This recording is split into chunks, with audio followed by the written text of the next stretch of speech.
have. They should be able to have freedom. They should. So they do have freedom. What freedoms do the Palestinian people not have right now? Well, I mean, currently. Name one freedom. Uh, Have you been to the West Bank? Something they lack: freedom of movement. Sure they do. An Arab in the Palestinian Authority can travel to Israel, Jordan, Syria, Lebanon, in and out with any sort of restriction. I've been to Judea and Samaria. I've been to Hebron. I've been to the Golan Heights. As a Christian, thankfully, I'm allowed in there. You know, all my Jewish tour guides and my IDF friends as Jews are not allowed in the West Bank. Why? So what freedom don't they have? This is Charlie Kirk with one of the best takes on the Israeli-Palestinian conflict. Hey folks, this is the other Barak coming to you live and direct from the Holy Land here in Israel. Let's take a look at the video of Charlie. Stick around until the end for today's Arabic word of the day. I think that the determination of the Israeli capital should be something that should be settled in a Israeli-Palestinian bilateral negotiation for the creation of a Palestinian state, which is something that the Palestinian people should be able to have. They should be able to have freedom. They should. So they do have freedom. What freedoms do the Palestinian people not have right now? Well, I mean, currently. Name one freedom. Have you been to the West Bank? Something they lack: freedom of movement. Sure they do. An Arab in the Palestinian Authority can travel to Israel, Jordan, Syria, Lebanon, in and out with any sort of restriction. I've been to Judea and Samaria. I've been to Hebron. I've been to the Golan Heights. As a Christian, thankfully, I'm allowed in there. You know, all my Jewish tour guides and my IDF friends as Jews are not allowed in the West Bank. Why? So what freedom don't they have? Well, you know. No, I don't know. Can you name one freedom that the Palestinian people do not have? I mean, look. Or is that just a talking point with no evidence? Look, sophistry aside for both of us, just there's an imbalance here between between Israel and Palestine that the current Israeli government. What imbalance? Can you build it out for me? Because you haven't been able to name a freedom they don't have. Did you know that the Israeli government gave up the Gaza Strip in pursuit of peace in 2006? And it was immediately taken over. 10,000 Jewish settlers left the Gaza Strip in pursuit of peace in 2006, and it was immediately taken over by the terrorist group Hamas, which is one of the richest parts of Israel. Israel gave it up voluntarily because they thought it would give them peace, and the PA didn't give it to them. So what freedoms does the PA not have? Look, I mean, honestly. This is really important because you come up here and say Ilhan Omar said nothing wrong. You make a factless, totally absent of evidence statement. The Palestinian people don't have freedom. Say one thing, please. Defend yourself. So, look, I came out here not completely prepared. Well, because it doesn't exist. So here's the thing: the talking point is factless. The Palestinian Authority exists as a governance structure over now what is truly Judea and Samaria, which has always been Israel. Do you know where the word Palestine comes from? You probably don't. Arabia Palestiniana, no, which was the Roman it was Philistine. province. It was Philistine, which is which is a Roman term, which only goes back about 1,400 years. Israel has always been the home of the Jews, dating back for 3,500 plus years. Israel is mentioned over 635 times in the Torah. Jerusalem has zero religious significance in the Quran at all to the Arab Muslim people, yet it's mentioned 637 times. Yet under Israeli control, the Arabs and the Muslims still get total and complete access to their holy sites. Yet where the Arabs control areas, the Jews are not allowed to visit there whatsoever. Why is it the Palestinian Authority pays the families of terrorists that kills Jews? They have a pay-for-slay policy. Thank God that President Trump just finally defunded it. I encourage you one thing. Don't believe the facts and the narrative that are just coming from the media, because you're just wrong here, and you obviously can't defend your position. Go and visit the West Bank yourself. You'll see the facts up and close, because you're incorrect. Everything that he said at the end is what I'm trying to encourage and implore a lot of the people who try to combat what I say on my channel to do. Stop arguing, stop debating, stop challenging, stop fighting. Come here.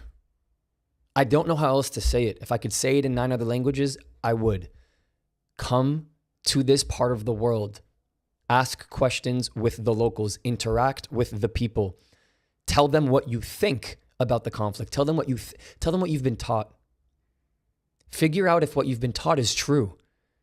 Figure out if what you've been taught isn't true. If you discover that what you've been taught isn't true, ask yourself why. There has to be a reason for it, right? There has to be a reason why so many people in the world think that Israel and the Zionists and the Jews are an evil entity. There has to be a reason. Somebody didn't just wake up in the morning and say, guys, you know what? We finished all of our chores. We don't really have anything else on the agenda. Let's play spin the bottle. And the bottle landed on, hey, you guys know Jews? Let's say they suck. It happened because there's a very, very deep ideology that goes back historically, back in the 30s and 40s, when Hitler achieved this on a large scale, encouraged more and more people in the world to believe that Jews do not belong. It goes back prior to that. It goes back to all of the fighting and all of the different conflicts between Arabs and Muslims and Christians in the Middle East, across the world. It's not that Jews were just labeled as white colonizers beginning in 1948. It wasn't that they were labeled evil Zionists beginning in 1948. The anti-Jew, anti-Semitic, anti-Israel, the whole thing, it all blends into this idea that everything is rooted towards them.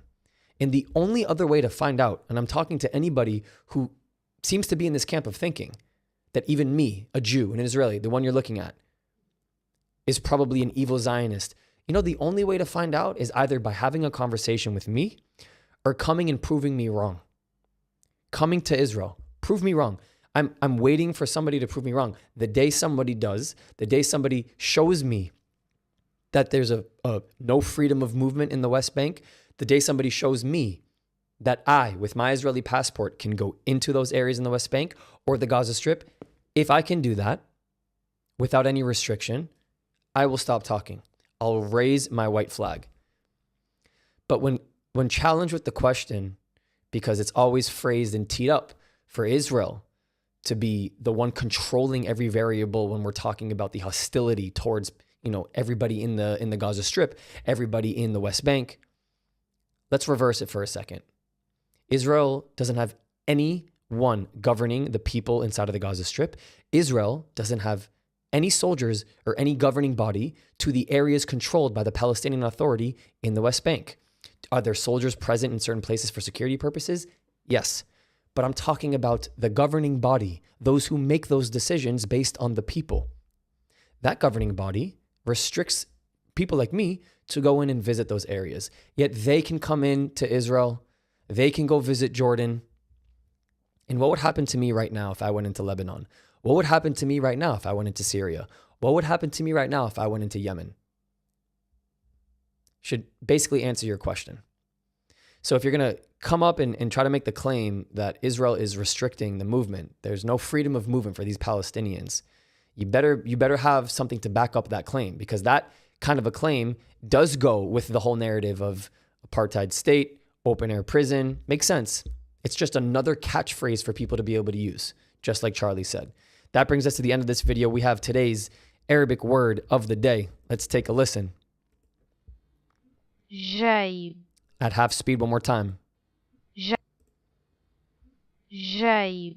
Jaib, which means pocket. I have one more message. Thank you so much for all your support. Stick around. Here we go.